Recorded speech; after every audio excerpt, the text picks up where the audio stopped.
Vou aproveitar agora para dar início, aproveitando que o meu Maria Alice e o Luiz estão aí juntos. Eu vou pedir para o Luiz, querido, pedir a bênção, a direção de Deus para o estudo dessa noite, pode ser?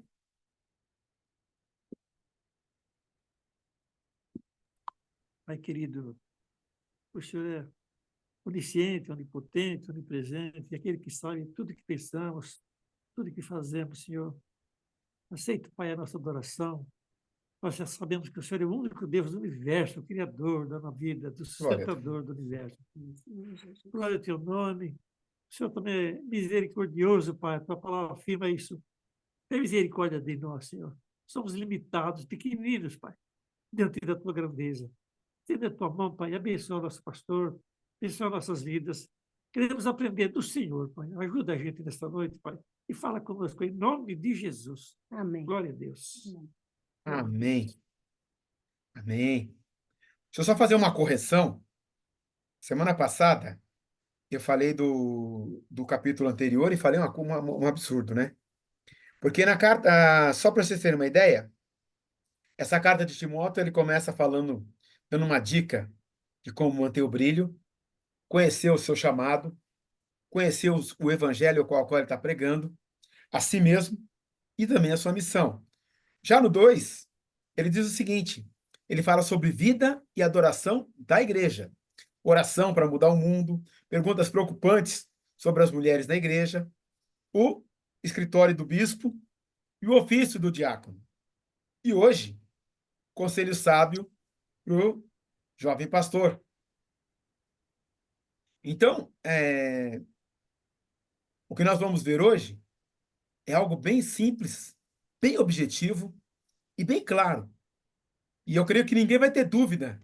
Lógico, uma ou outra pode ter. Mas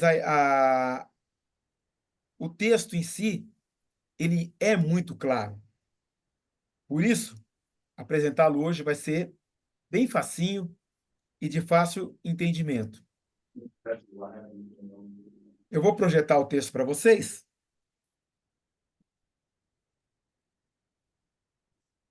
E à medida que a gente vai caminhando, a gente vai compartilhando do texto. E olha só, ele começa esse capítulo de número 3, dizendo assim, esta é uma palavra fiel. E eu quero lembrá-los que ele está escrevendo essa carta para alguém que ele chama, inclusive, como filho na fé, discípulo, e alguém que o auxiliou e auxilia, até o momento que ele está escrevendo essa carta, muito no seu ministério. Então, perceba que ele está escrevendo alguém que ele colocou para pastorear uma das igrejas que ele fundou, né? Aliás, eu costumo dizer que Paulo não fundou a igreja, ele fez discípulos. E Timóteo é um desses discípulos. E é muito legal que ele diz, essa é uma palavra fiel. E aí ele faz a afirmação. Se alguém deseja o episcopado, excelente obra deseja. Convém, pois, que o bispo seja irrepreensível, marido de uma mulher, vigilante, sóbrio, honesto, hospitaleiro, apto para ensinar, não dado ao vinho, não espancador, não cobiçoso de torpe ganância, mas moderado, não contencioso, não avarento, que governe bem sua própria casa, tendo seus filhos em sua sujeição com toda a modéstia. Porque se alguém não sabe governar a sua própria casa, terá cuidado de cuidar da igreja de Deus, que não seja não neófito, para que ensoberbendo-se, não caia na condenação do diabo. E me chamou a atenção algumas coisas que eu quero compartilhar com vocês, porque quando ele chega e começa dizendo, quem deseja o episcopado, e aí ele está usando episcopês. Episcopês, no grego, ou melhor, repiscopes. Repiscopes era a mesma palavra que era usada para supervisor no grego, ou só aquele que era colocado numa posição de destaque para supervisionar, para acompanhar e para dar ordem, ou para gerenciar, tá? Era episcopês, ou superintendente. É aquele que tinha o domínio de várias áreas de alguma tarefa, ou de algum, ou mesmo de um agrupamento, ou mesmo de um grupo, ou mesmo de um trabalho, aquele que reunia tinha várias informações, vários conhecimentos ou experiência, a fim de poder administrar o trabalho que seria feito ou realizado. Repiscopês.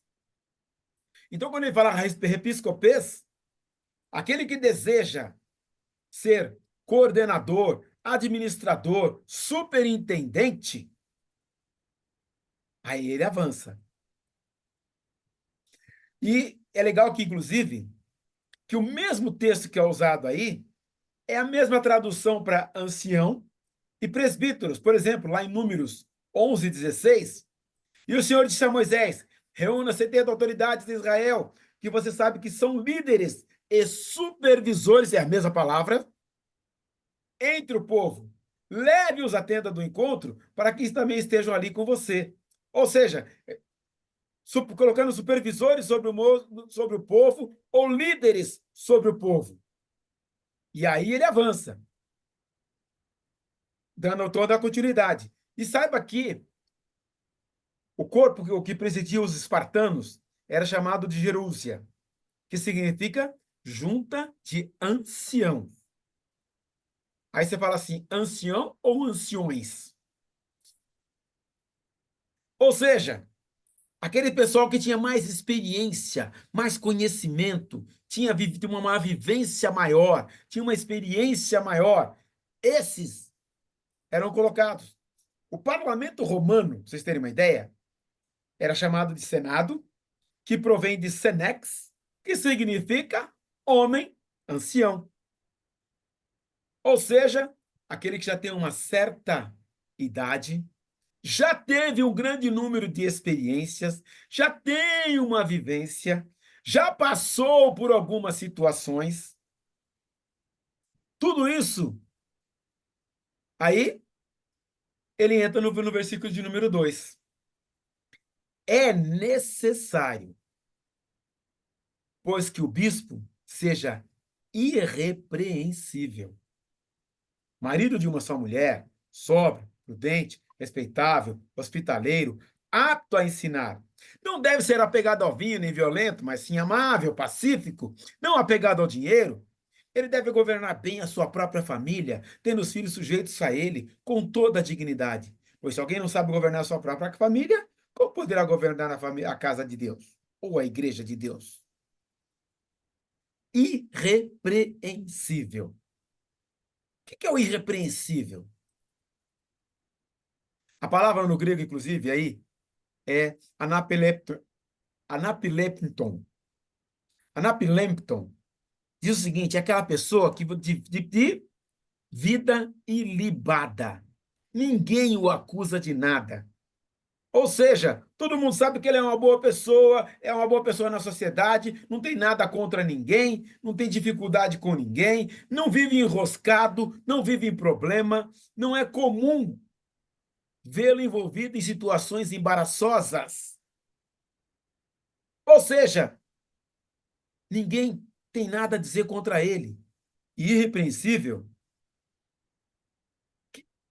na língua portuguesa, não merece censura, que não merece ser repreendido.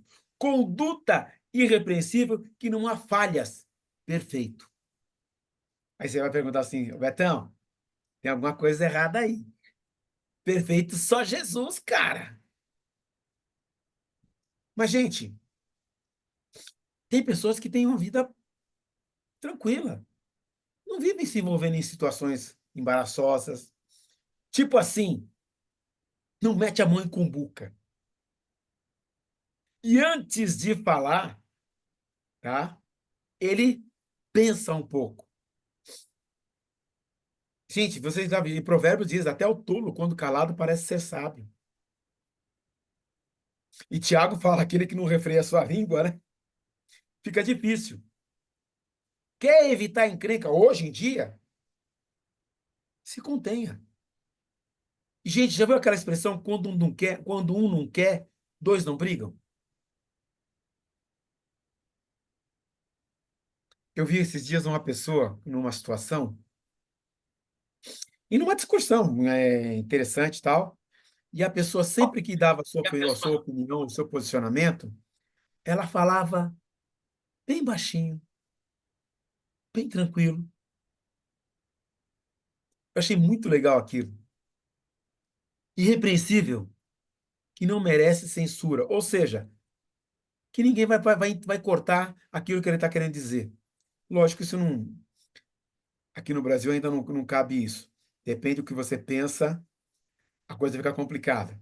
Mas não merece censura. O que que é censura? É quando você nem chegou a dizer, a pessoa não sabe aquilo que você pensa e ela não deixa você dizer. E, gente, agora tem nas regras de boa conduta ou nessa cultura moderna que você não pode interromper a pessoa quando ela estiver falando. Isso é uma coisa muito complicada, é uma regra de educação. Mas quando as pessoas estão trocando informações e trocando pensamento e expondo pensamento, é de bom alvitre que você escute e depois dê a sua opinião. E quando a pessoa trouxer uma opinião que é contrária à sua, espere ela expressar a sua opinião.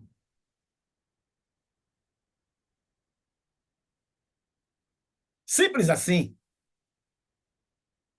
Mas ele tem uma colocação aqui, nessa explicação da palavra irrepreensível que é perfeito. Ou seja, você olha de cima a baixo, não tem o que falar contra. E Paulo ainda avança, marido de uma só mulher. E já teve gente que comentou isso aqui com relação a uma série de situações. Nós vivemos na sociedade pós-moderna, nós temos a coisa ficou muito complicada. Aí você fala assim, é só agora? Não. Lembra que eu falei de como era a cultura greco-romana? Lembra das 1.000 mulheres que ficavam lá no templo? Lembra do templo de Artemis ou Diana, dos Efésios? 100 prostitutas, cabeça raspada, para se identificar no meio do povo que ela estava servindo como uma sacerdotisa. E outra, na cultura greco-romana, a mulher não tinha posição de destaque.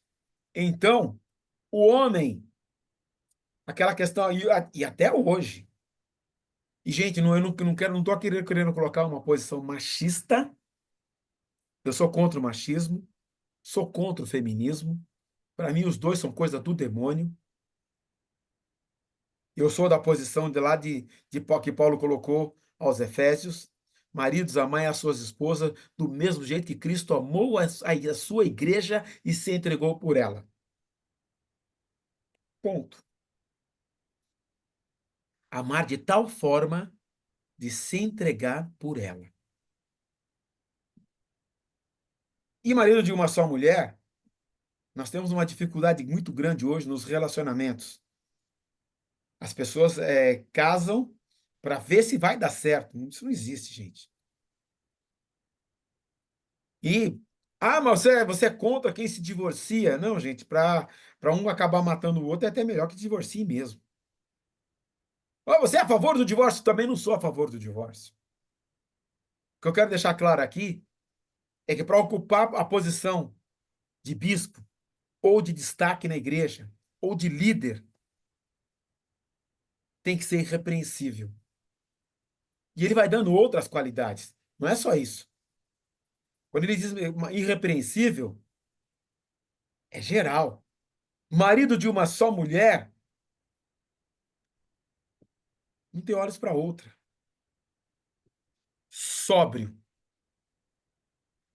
A sobriedade na vida, sobriedade na forma de falar. Mas o cara é muito brincalhão. Brincadeira, inclusive, tem hora. Eu sou muito brincalhão, gosto de me divertir, é, e eu tô alegre. Tô alegre que eu quero que as pessoas estejam à minha volta, estejam alegres também, sorridentes. Acho muito legal encontrar os irmãos com um sorriso no rosto, é muito legal. Mas, quando tratando da palavra, quando tratando de coisas sérias, seriedade, sobriedade, prudente. Pensa antes de falar. Eu vi uma coisa, um coach falando alguns dias atrás.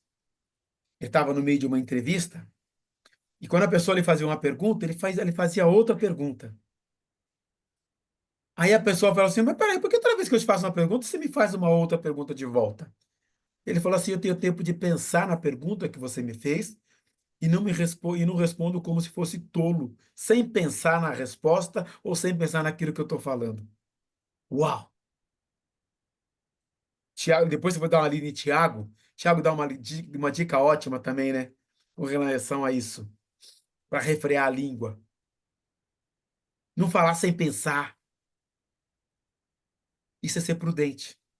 Jesus ensinou para a gente que a gente tem que ser simples como as pombas e prudente como a serpente. Olha a dica fantástica. Simples como as pombas, prudentes como a serpente. Serpente não fica à toa,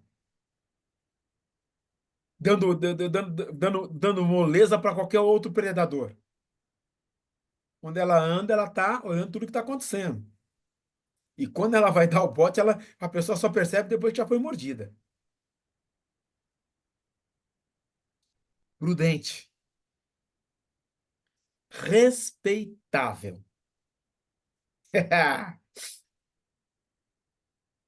Respeitável. Ou seja, e tem respeito.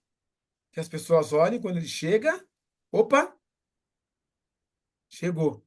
Quando ela chega, opa, chegou. Muda.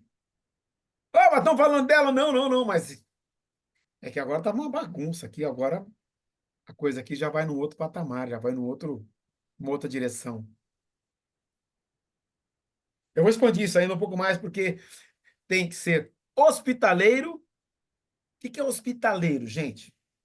Há um tempo atrás, eu me lembro, quando eu era pequeno, já faz um tempo que eu era pequeno, mas vamos lá, deixa eu pra lá. É, naquela época, as pessoas passavam, não tinha tanto hotel e as pessoas não tinham tanto dinheiro para pagar hotel.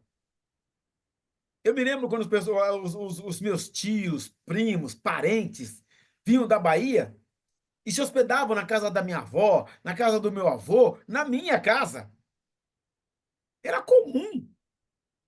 E era até legal. Ah, é o tio da Bahia que chegou. Aí ele trazia coquinho, trazia, gente, meu tio nosso trouxe um cabrito salgado no sal. Gente, eu achei aquilo o máximo.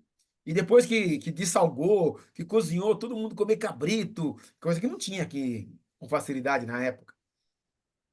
Mas aqui de vez em quando meu avô arrumava uns cabritos. Mas eles trouxeram na mala.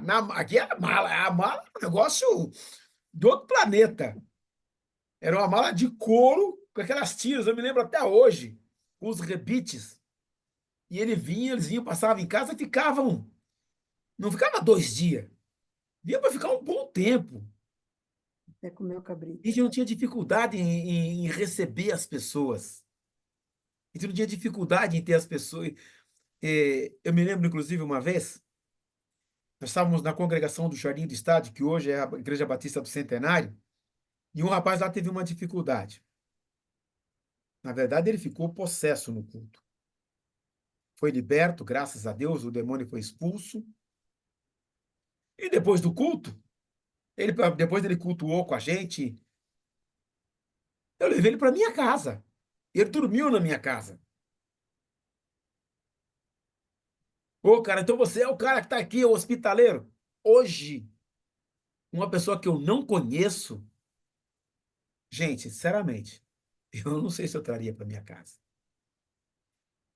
Ficou difícil, o mundo ficou difícil, o relacionamento ficou difícil, as pessoas são difíceis. A vida ficou muito complicada. A sociedade está complicada, a gente tem medo. Escureceu, a gente não sai mais na rua. Você tem uma ideia? E se alguém andar na mesma calçada que você, já fala, pronto. E só para reforçar, Tito, na carta que Paulo escreve a Tito, ele dá a mesma recomendação. Dá uma olhadinha que ele escreve lá para o Tito. Tito, capítulo 1, do versículo 5 ao 7. A razão de tê-lo deixado em Creta foi para que você pusesse em ordem o que ainda faltava e constituísse presbíteros em cada cidade, como eu instruí. E aí ele fala, o presbítero, é necessário que o presbítero seja irrepreensível, marido de uma só mulher, tenha filhos crentes, que não sejam acusados de libertinagem ou de insubmissão. Por ser encarregado da obra de Deus, é necessário que o bispo seja irrepreensível, não orgulhoso, não briguento, não apegado ao vinho, não violento, nem ávido por lucro desonesto. Aí você fala assim, cara, é a mesma orientação que ele está dando aí para o Timóteo. É a mesma orientação. Por que ele dá a mesma orientação? Porque esse é o padrão básico. Aí você fala assim, claro, para presbítero. Para pessoal que vai ocupar a liderança. Então eu não preciso ser nada disso. Não, gente. Essa carta que ele escreveu para o Timóteo tornou-se o que a gente chama de epístola. Ela tornou-se uma carta circular, tanto que chegou até nós. E ela era compartilhada entre as igrejas, copiada e enviada para as igrejas. E ela era lida para a igreja como se fosse uma mensagem de Paulo. Para toda a igreja. Esse é o padrão do crente, do cristão, daquele chamado filho de Deus, daquele que entregou a vida para Jesus, daquele que depositou em Jesus a sua confiança. Simples assim. Continuando. Aí tem uma palavrinha aqui que é o versículo 3. Não deve ser apegado ao vinho, nem violento, mas sim amável, pacífico e não apegado ao dinheiro. Não deve ser apegado ao vinho. Nós temos um país, gente, nós moramos num país em que o álcool destruiu milhares de famílias. Gente, quem é que não conheceu uma família em que houve pessoas que enveredaram pelo alcoolismo e do alcoolismo não saíram mais? E destruíram a família, separaram, destruíram, violência doméstica e tanta desgraça e tanta miséria. Irmã Sueli levantou a mão, querida. Abre o seu microfone, pode falar, querida. Ok, Agora sim. Bem, pastor, quando eu cheguei aqui em Goiânia, eu fiquei assim, abismada de não ver bares. De fato, você quase não vê bares aqui em Goiânia. Em compensação, aqui tem umas casas chamadas empórios. Os tais dos empórios têm em todos os quarteirões. É lá que se compra bebida. Para você ter ideia, eu moro num bairro afastado do centro, eu moro na zona leste de Goiânia, bem coladinho com o senador Canedo. tem um empório na rua de trás da minha casa, um no quarteirão de cima da minha casa, um no quarteirão de baixo, do ladinho quase de casa, outro um pouquinho mais para frente, na rua de baixo da minha casa, abaixo da minha casa, um outro na avenida, que é abaixo da minha casa também, um pouquinho mais para cima. Na Rua do Comércio, que é um quarteirão acima da minha casa, tem vários. Para baixo da minha casa, deve ter uns 3. Isso é um É sinal, muito. O goiano bebe, é pastor. um sinal que tem consumo, né? É um sinal que tem O consumo. goiano bebe de se acabar. Tá vendo? É o que eu estou Eles dizendo. bebem, não é só mulher, tá? Não é Não, só homem, não. Mulher também. Inclusive, elas se sentam até onde tem mesinha e cadeira, elas sentam para beber também. É muita bebida aqui, pastor, muita. ok, minha querida, obrigado pela sua Inclusive, colaboração. a minha rua tem 3 quarteirões. No quarteirão para cima da minha casa, tem uma igreja, Casa da Bênção, acho que é isso, Casa da Bênção. Entre a Casa da Bênção e o Empório tem um barzinho, tá? Entre a Casa da Bênção e o Empório tem um barzinho. Ali se reúnem os usuários de bebida e muito provavelmente de droga também. Então, fica ali 10 homens e mulheres, sabe? Bebendo, falando coisas incompreensíveis, mexendo com quem passa, na rua, na rua. Esse, E é um bairro afastado. sim. Querida, o que eu quero dizer com isso, quando Paulo escreve aqui, não ser apegado ao vinho, só para vocês terem uma ideia, o uso do vinho, naquele período, não tinha Coca-Cola, não tinha Fanta, não tinha tubaína, não tinha nada disso. Eles tinham, a única bebida que eles tinham era o vinho. Alguns povos desenvolveram a cerveja, provavelmente ali em torno do século terceiro, tá? Por aí. Aí desenvolveram até a cerveja, e inclusive no Egito também tinha a cerveja, mas eram todas bebidas fruto de fermentação de algum cereal ou de alguma fruta. E no caso, o vinho tornou-se uma bebida muito comum. Tanto que o vinho era normalmente, inclusive, você vai ver, nós vamos ver daqui um pouco depois, que Paulo recomenda que Timóteo tome um pouco de vinho para o seu estômago. Essa é a parte que todo crente sabe. É uma coisa impressionante. Por quê? Nós somos um país, desculpa a expressão, regado à bebida. E, gente, nós recebemos pessoas que estão tomadas pelo vício da bebida. Porque o álcool, ele causa dependência química. E quando Paulo está falando isso lá atrás, é porque as festas, inclusive ao chamado, um dos deuses que eles tinham na época, era Baco, tá? Era o deus do vinho. Então eles faziam festas regadas a vinho, e muito vinho. Há alguns exemplos na Bíblia em que o uso exagerado do vinho causou problema.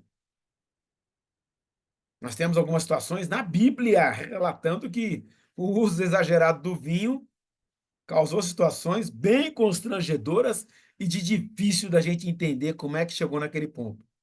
Aí você fala assim, mas a Bíblia mostra o caráter humano. A Bíblia revela o caráter humano, não esconde, não doura a pílula e não procura fazer bonitinho, não. E mostra quando o cara pisou na bola e quando ele pisa na bola. Para quê? Para a gente aprender e se policiar e olhar as coisas de uma maneira mais atenta. E quando Paulo está escrevendo aqui para o Timóteo, não deve ser apegado ao vinho, Porque quando você se acostuma com o sabor e com o álcool na corrente sanguínea, você gera uma dependência química. E essa dependência química sempre vai te arrastar para aquele efeito entorpecedor que o álcool traz depois de ingerido. E isso, gente, o corpo se acostuma e vai pedir cada vez uma dose maior, uma dose maior, uma dose maior. Não tem jeito. Então, gente, a palavra aqui é para toda a igreja. Não deve ser apegado ao vinho. Evita, como Deus falou ao povo de Israel, né, em certa ocasião, sai dela, povo meu. Evita tudo que é aparência do mal. Nós que conhecemos tantas vidas destruídas pelo álcool, tantos que estão na sarjeta, morando na rua, porque foram controlados e dominados pelo vírus. E o álcool, ele é só o começo. Depois ele vai buscar uma coisa mais forte, vai buscar uma coisa mais forte. E quantos que acabaram na droga? Quantas famílias destruídas? E o que ele está relatando é uma triste realidade do nosso país, onde o álcool é acessível a qualquer pessoa, é vendido livremente e é droga. Ah, mas agora vai ter uma taxação maior. Gente, isso não resolve. O cigarro tem um imposto altíssimo e tem um monte de gente que é viciada em cigarro ainda, que continua fumando. O preço da bebida não é barato e tem um monte de gente que continua se embriagando e bebendo até cair. Naquele período, o álcool era muito comum, o vinho. Ah, mas Jesus usou vinho na ceia. Sim, usou. Jesus, o seu primeiro milagre foi transformar a água em vinho. Sim, era uma bebida comum e foi vinho bom. E foi milagre. Ah, mas nós tomamos na ceia, a gente usa suco de uva. Até porque, gente, sabe por que usa suco de uva? Só para você saber. Porque muitas pessoas que estão na igreja foram libertas do vício do álcool. Vício do álcool. Então, por prudência, suco de uva. Para os diabéticos, álcool é veneno. E para pessoas que têm problema de pressão alta, álcool é veneno. Hipertenso, de um modo geral, álcool é veneno. Vinho é. Para quem tem problema renal, ele impede que a absorção da água e faz com que você desidrate. Já ouviu falar de alguém que estava de ressaca depois que bebeu muito? Vinho, bebida. E o pior de tudo, vinho é fermentado. O pior ainda tem as bebidas que são destiladas, em que o teor alcoólico é altíssimo, que tem um único propósito. Ah, mas o sabor, que sabor o quê, gente? Mas por que você fala? Você conhece? Conheço muito de bebida. Eu bebi muito na minha juventude.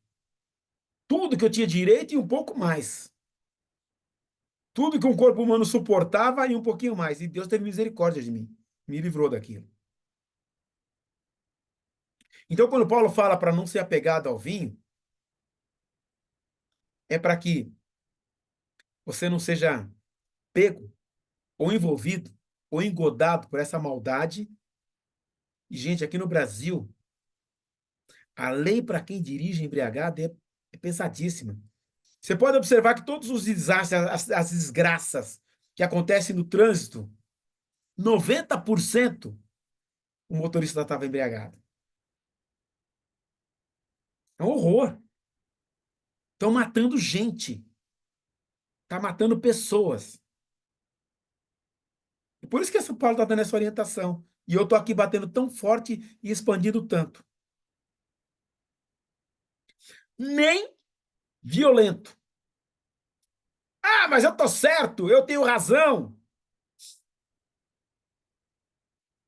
Tá certo, tem razão. Eu vou dizer uma coisa para você. Jesus não tinha pecado nenhum. E mesmo assim ele foi crucificado. Vou dar um exemplo para você, depois, quando você puder, lê a história de José. Ele tinha todos os motivos e razões para reclamar da vida, reclamar de todas as coisas e ser violento, inclusive, com seus irmãos. Mas tem um exemplo de Jesus que é muito mais joia. No dia em que Judas vem, trazendo aqueles que eram para prendê-lo, sabe o que é legal? Amigo. Jesus chama Judas de amigo, depois de receber o beijo de Judas. Que se vieste, a que vieste? Amigo. Mesmo sabendo que aquele beijo frio de Judas era da traição, era o beijo que o levaria à crucificação.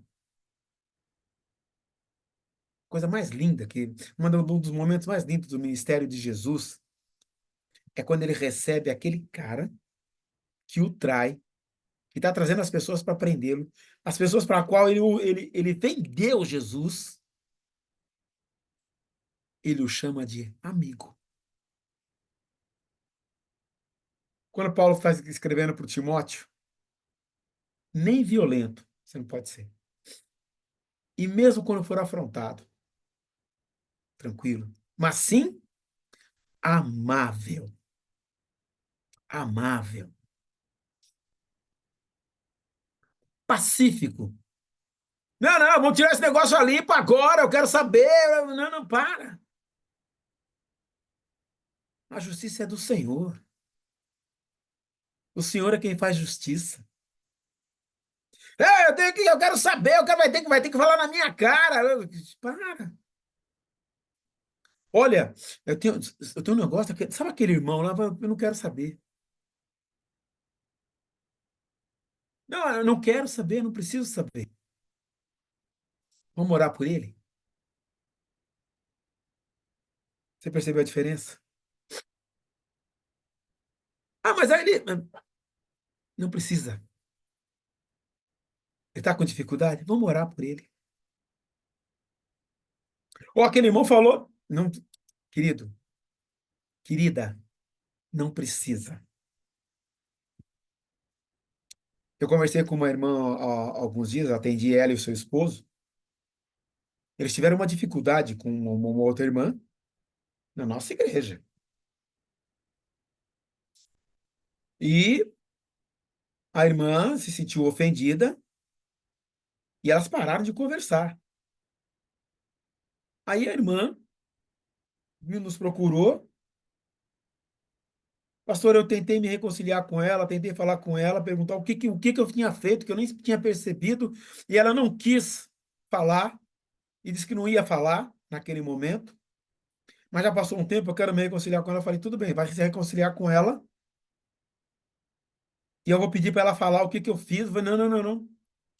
Você não vai pedir, não. Você vai dizer que quer orar por ela, pedir perdão, sem saber o que é, e não precisa saber. Não vai ficar desenterrando defunto. Vai dizer para ela, perdoei. E esse distanciamento me fez mal, mas eu te perdoo e quero que você me perdoe também.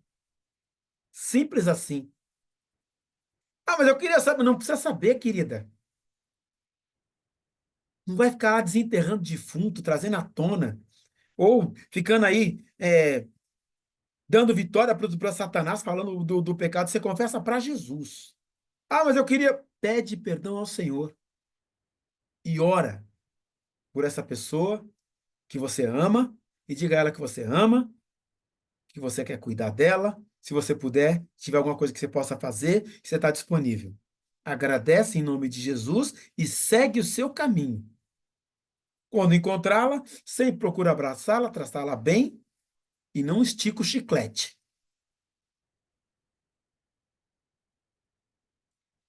Nem violento, mas sim amável. Ô, Betão, mas dá para viver assim?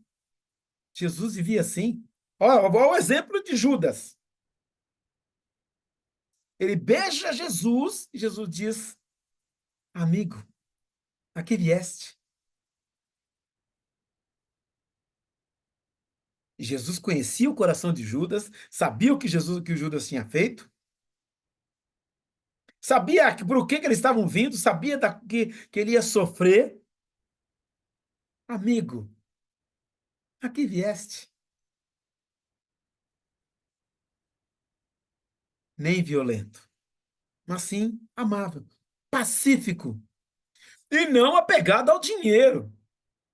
Nós vivemos num país capitalista. Sim. Ah, mas é um país capitalista, onde o lucro é a razão de existência, o dinheiro é a razão da vida de muitas pessoas. Muita gente vive em função do dinheiro. Não aprendeu ainda. Jesus, certa ocasião, disse o seguinte: olhai para as aves do céu, que não ceifam nem colhem, porém vosso Pai Celestial lhes dá todo o alimento. Olhai para os lírios do campo, que não fiam nem tecem, porém nem mesmo Salomão, com toda a sua riqueza, se vestiu como um deles. Não sois vós mais preciosos que esses homens de pouca fé? E a gente está preocupado com o dia de amanhã. E Jesus está dizendo o seguinte: buscai primeiro o reino de Deus e a sua justiça, e as demais coisas vos serão acrescentadas. E eu vou repetir: buscai primeiramente o reino de Deus e a sua justiça, e as demais coisas vos serão acrescentadas. E quando Paulo está escrevendo para o Timóteo, e essa carta chegou até nós, para quê? Para a gente aprender. Não precisa ser apegado ao dinheiro. Em viver em função do dinheiro, em função do lucro, em função daquilo. Descansa nele. Paulo tem uma frase que eu gosto muito: fui moço, agora sou velho, mas jamais vi o justo mendigar o pão. Fui moço, agora sou velho. Jamais vi o justo mendigar o pão. E eu não sei quanto a você, mas aquele que é dizimista sabe de como Deus é fiel. Você que está nos vendo agora, você que está nos ouvindo, e você que está vendo essa gravação, fica aqui o desafio. A nossa igreja, há muitos anos atrás, começou com um projeto que chamava Oferta Missionária de Fé. E muitas pessoas, que às vezes nem eram dizimistas, passaram a ser dizimistas e passaram a dar oferta missionária de fé. Depois que passaram a fazer isso, nunca mais lhe faltou trabalho ou lhe faltou sustento. Quantos que deram testemunho naquela época? E a igreja estava vivendo um momento de grande avivamento e Deus foi multiplicando a sementeira dos seus filhos. E a igreja foi enviando um missionário, enviou a Sônia. Já tinha alguns que trabalhavam com a gente, profissionais da Cruzada Estudantil Profissional para Cristo. A igreja enviou o segundo missionário, enviou o terceiro, enviou o quarto, sustentados não com dízimo, com a chamada oferta missionária de fé. Não é por isso que a Bíblia diz: se a vossa justiça não exceder a dos escribas e fariseus, de maneira nenhuma entrará no reino dos céus. O dízimo é 10% daquilo com que Deus já te abençoou. Você vai ficar com 90%. 10% é do Senhor. Agora, quando você dá além do dízimo, por isso que o nome é oferta missionária de fé. Você vai investir no reino de Deus, sem esperar nada em troca. E Deus, o nosso Deus, é tão bom, tão bom, tão bom que deixa você plantar o que você quiser. E tão justo, que você vai colher exatamente aquilo que você plantou. Eu trabalhei com um jovem que eu falei de Jesus para ele. Lamentavelmente, há um tempo atrás, ele morreu atropelado. E ele me perguntou sobre o dízimo um dia, um momento lá no horário de intervalo lá, e eu expliquei para ele que eu tinha falado de Jesus para ele, ele perguntou sobre o dízimo, eu expliquei. E falei para ele: cara, faz prova. E li Malaquias 3:10 para ele. cara não era crente, nunca tinha pisado numa igreja. E sabe o que ele fez? Ele tinha uma igreja perto da casa dele, e ele foi lá nessa igreja, e ele começou a dar dízimo.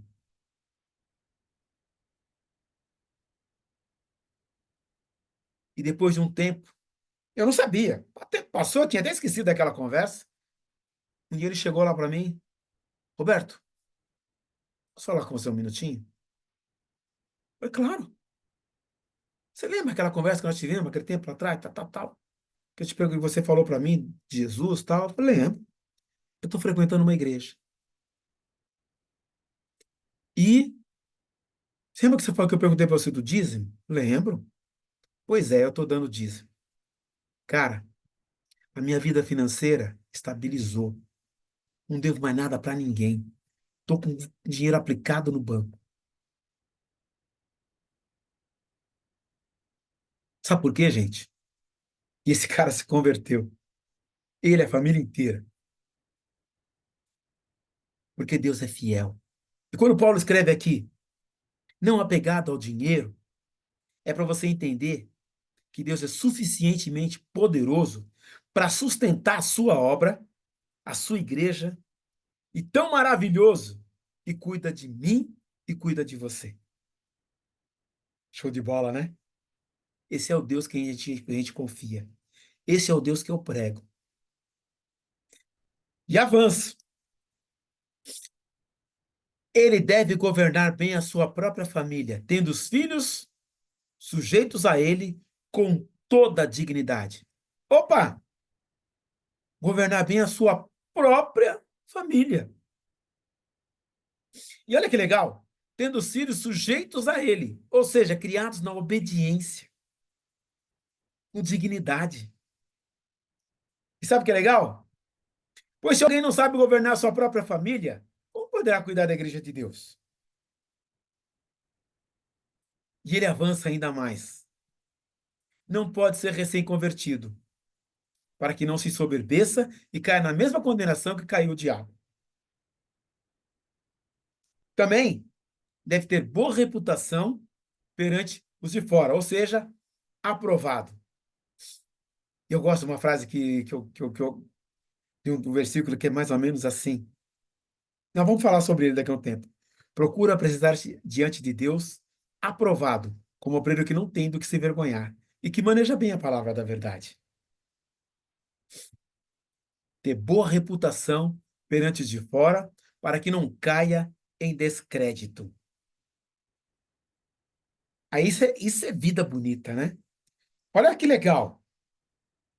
Primeira coisa, não pode ser recém-convertido ou neófito.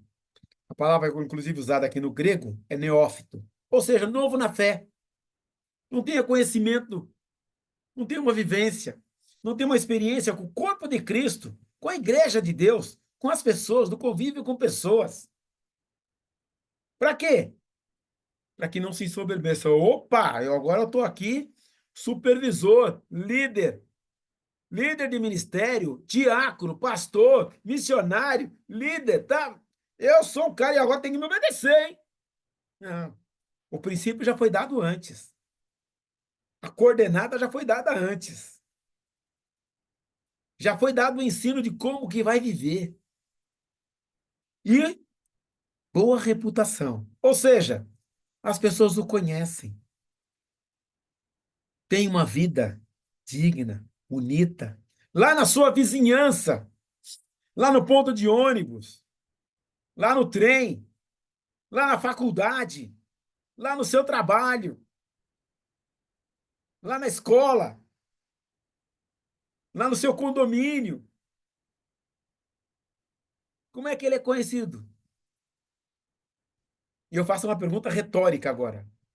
Como é que você é conhecido na sua vizinhança? Como é que você é conhecido pelas pessoas que cercam você? Pelo padeiro, pela cara lá da padaria, pelo caixa lá do mercado, pelo segurança, pelo porteiro do seu prédio, pelo segurança lá do mercado, pelo dono lá da barraca da feira, pelo açougueiro. Como é que ele olha para você? Como é que ele te vê? Reputação perante os de fora é isso, meu irmão. É isso, minha irmã. Como é que as pessoas te veem? Como é que as pessoas olham para você? E ele avança.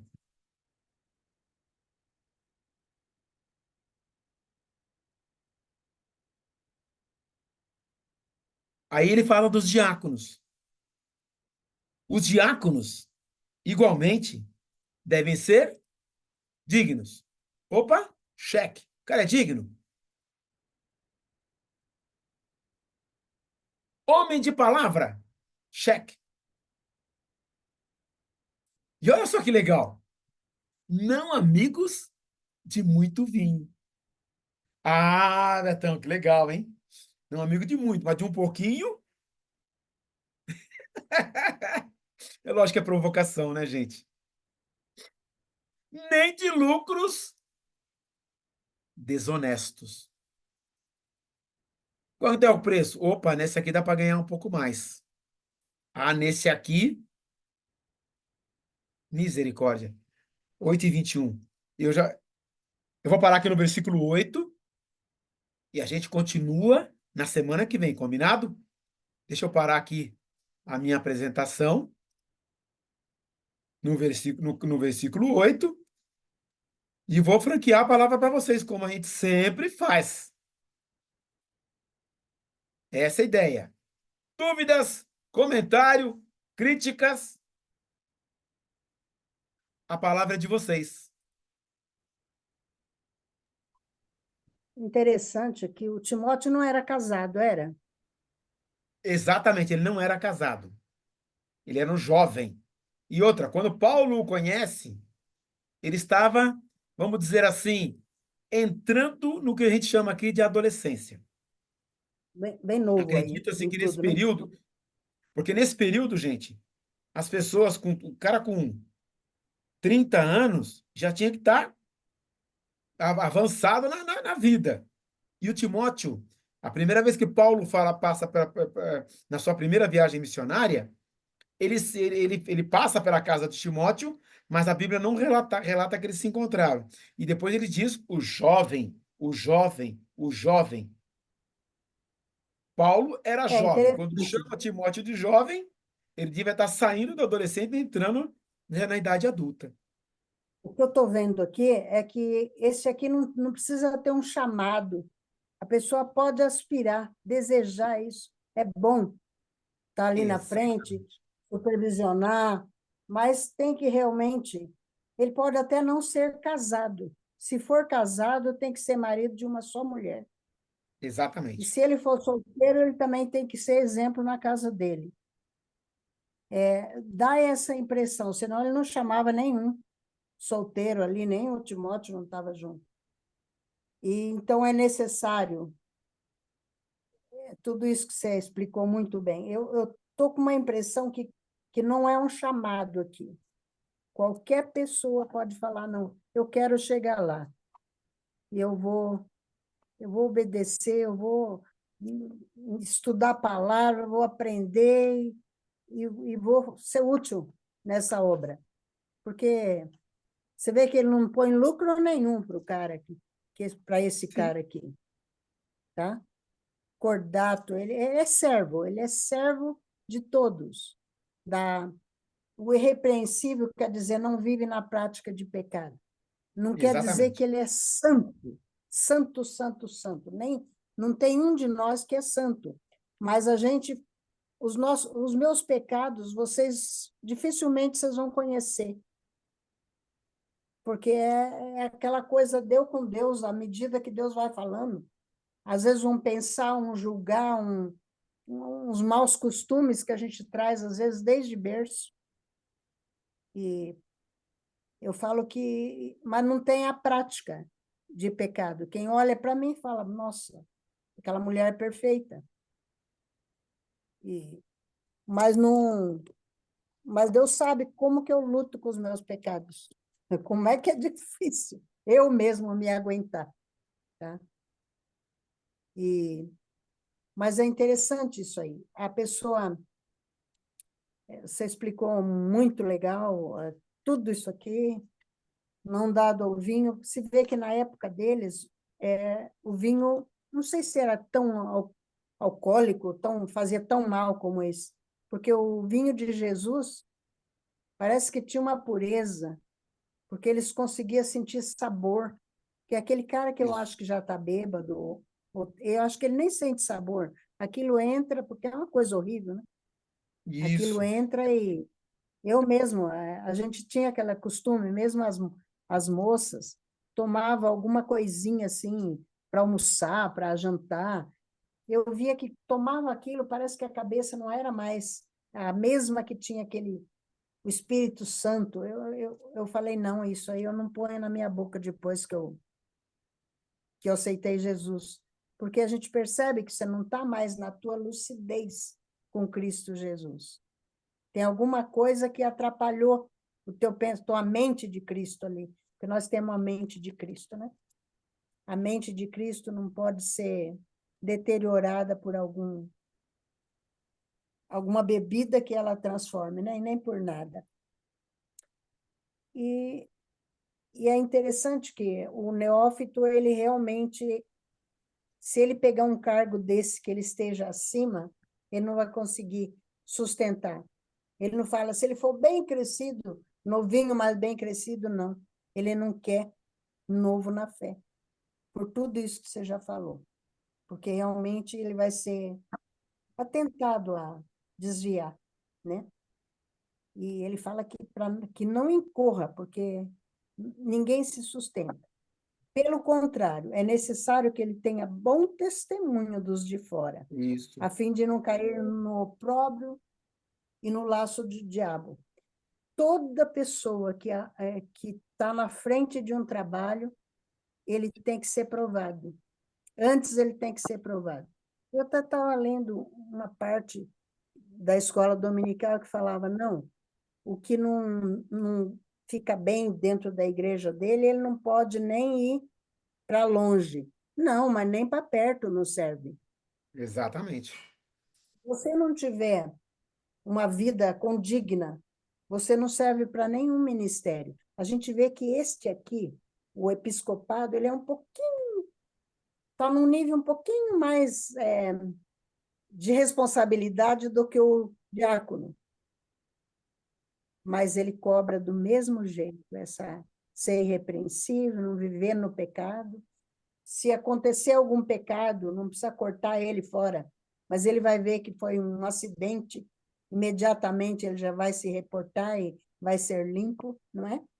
Porque senão a gente pensa que, coitado do cara que falou uma coisa sem querer, ou fez um pecado porque ele vai estar público, porque o que está na frente, todo mundo está vendo, né?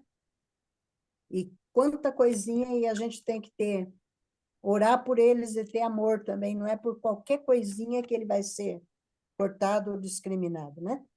Deste meio. Bem observado, irmã. Então, Eu só queria aproveitar, pegar um gancho do que você disse, que eu não expandi por causa do tempo, mas na cultura greco-romana, nesse período, tinha lá o gnosticismo, né? E o gnosticismo, a gente vai falar isso um pouco na próxima aula. Mas também a cultura de que o corpo é impuro e a alma é intocada. O homem, naquele período, tinha uma vida de devassidão e muitas vezes ele nem casava. E algumas vezes, quando não casava, era uma vida bem complicada. E também nisso, tá? Nesse período, um pouco depois, ali por volta do terceiro século, eles instituíram, inclusive, para a igreja, para o líder, o celibato, que é mantido até hoje pela Igreja Católica. Haja visto as dificuldades que existiam naquele período e depois uma outra implicação e de que o corpo, tá? Não era puro e o corpo poderia, depois do conceito de corpo, o corpo não contaminava a alma, tinha essa questão de que podia viver uma vida devassa e essa vida devassa de uma imoralidade e também fora do casamento era um absurdo naquele período. Outra coisa que é muito importante salientar também, que nesse período, normalmente o vinho era misturado com 2 partes de água. E só em Ah, ocasiões tá. especiais que se tomava o vinho puro. De um modo geral, era como um refrigerante. Como nós tomamos hoje, esses que são bem piores, na verdade, né? Bem ruins, inclusive, mas que a gente toma para O acompanhar a de comida, para Jesus mesmo, né? Era água pura ali primeiro, né? Foi da água que ele Exato, pôs aquela dentro. É bacana. exatamente. Então, havia era costume, que não tinha outra coisa naquele período, tá? Como eu falei no começo, depois dos egípcios e depois outros povos desenvolveram a cerveja e outras bebidas foram surgindo e depois as destiladas. Mas nesse período aí era o vinho, até porque ele era fácil de armazenar, fácil de produzir, fácil e eles tinham a videira, ela produzia o suficiente para consumir o fruto e também para guardar no formato de suco e no formato, quando ele guardado por um certo período, ele fermentava. E o fermento, vinho. Outra coisa, a retidão, a vida de retidão, importantíssima para qualquer instância. E o episcopado era um cargo de supervisor. Era um cargo de liderança. Da mesma maneira que também abaixo estava o diácono. Havia ali estabelecia-se uma hierarquia dentro da igreja. Ah, mas a igreja hoje não tem bispo. Mas a posição é de importância no ministério. É essa a ideia. Essa hierarquia, por isso que essa hierarquia vem desde lá da época de Moisés.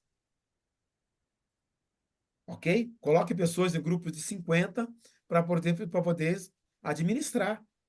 E quanto mais. E Agora, outra, claro que a gente sabendo que a pessoa solteira, ela, é a bênção completa para uma família é o casamento, o ideal seria o bispo sempre ser casado, né? O sim, ideal, exatamente. Por isso que ele fala que ele tinha que ter ser uma família. cuidar bem da sua família. Porque sabendo cuidar bem da sua família, ele Como cuidaria ele vai bem da cuidar casa de dos Deus. filhos dos outros ali, Também. E debaixo da orientar. hierarquia dele ali, se ele não tem filho, não é?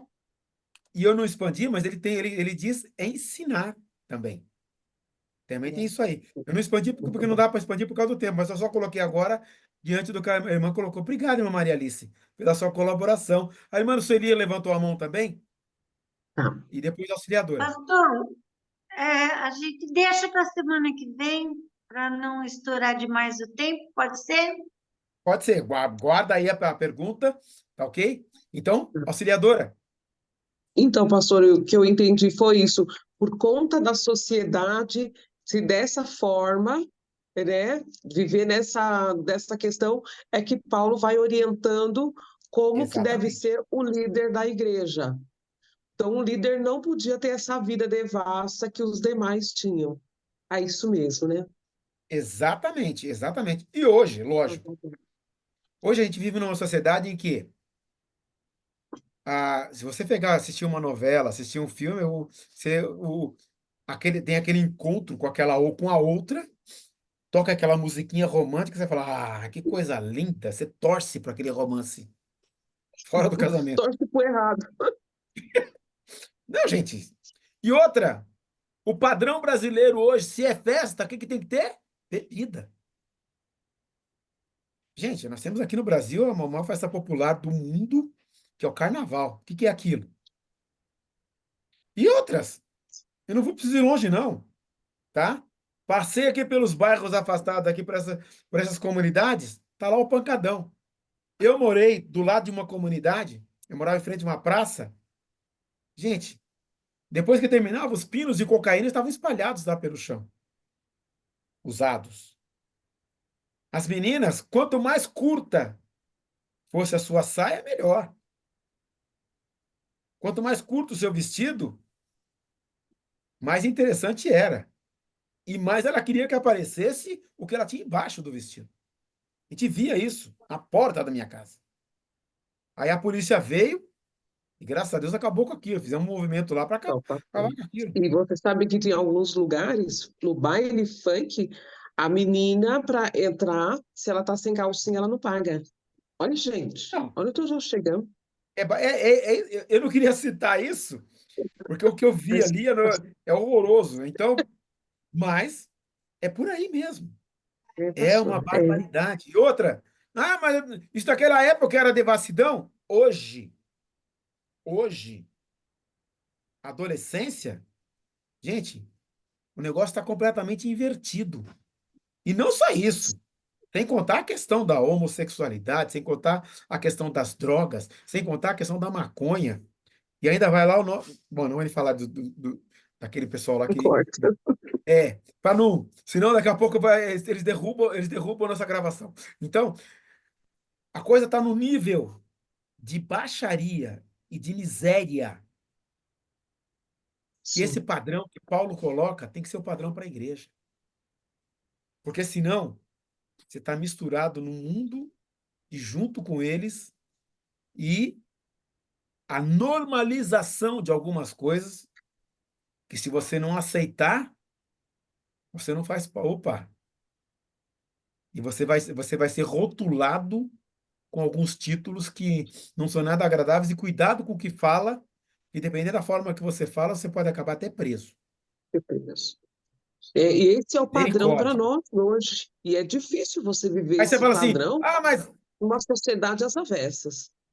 o Roma estava desse jeito, hoje está igualzinho, não tá nada diferente. Aliás, eu estou achando que tem alguns pontos a coisa está até pior que a Roma antiga. Só Deus para ter misericórdia.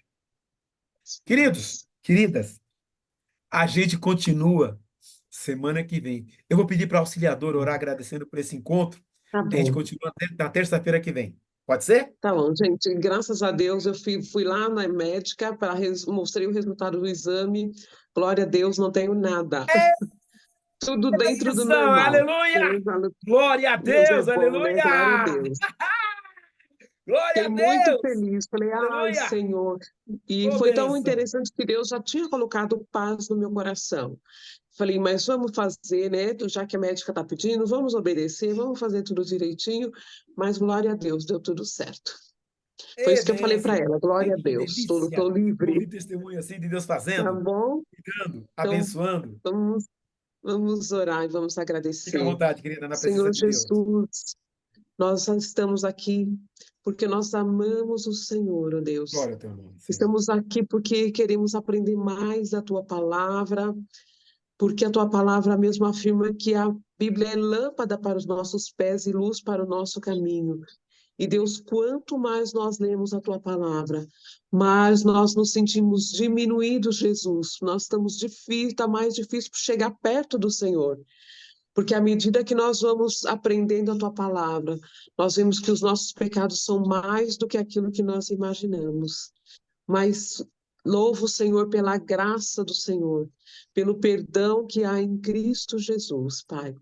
Que a nossa vida possa florescer, Deus. Amém. Fácil não é, Deus, mas esse padrão que a igreja deve ter, que esse padrão possa estar na nossa vida. Deus, que nós nos esforcemos para manter um padrão cristão, Deus, que vai ser o nosso testemunho, é a diferença que vai fazer na sociedade, é o nosso padrão, diante do Senhor, diante daquilo que a tua palavra nos ensina e nos ordena, Deus. Obrigada pela vida do pastor Betão, que explica Deus de uma maneira tão sábia, tão Glória fácil a da Deus. gente entender. Deus, obrigada pela vida de todos os que estão aqui, da Maria Alice, seu esposo, da irmã Sueli, da irmã Lilian, da minha vida, das nossas famílias. Deus, somos gratos por tudo. E Deus, e que o Senhor nos fortaleça, que a gente continue firme no Senhor, tendo uma vida, Deus, da qual nós possamos nos orgulhar, não o orgulho de pecado, mas aquilo que o Senhor deu para nós. É a dádiva que nós recebemos do Senhor, é a firmeza que nós temos no Senhor, porque é o teu Espírito que transforma a nossa vida, é o teu Espírito, Senhor, que nos convence do pecado, da justiça e do juízo. E através desse convencimento, nós mudamos a rota da nossa vida, começamos a traçar um caminho melhor e queremos ser cada vez melhor dentro daquilo que a tua palavra nos diz, Pai. Essa é a minha oração e a minha gratidão ao Senhor, Pai. Em nome de Jesus. Amém.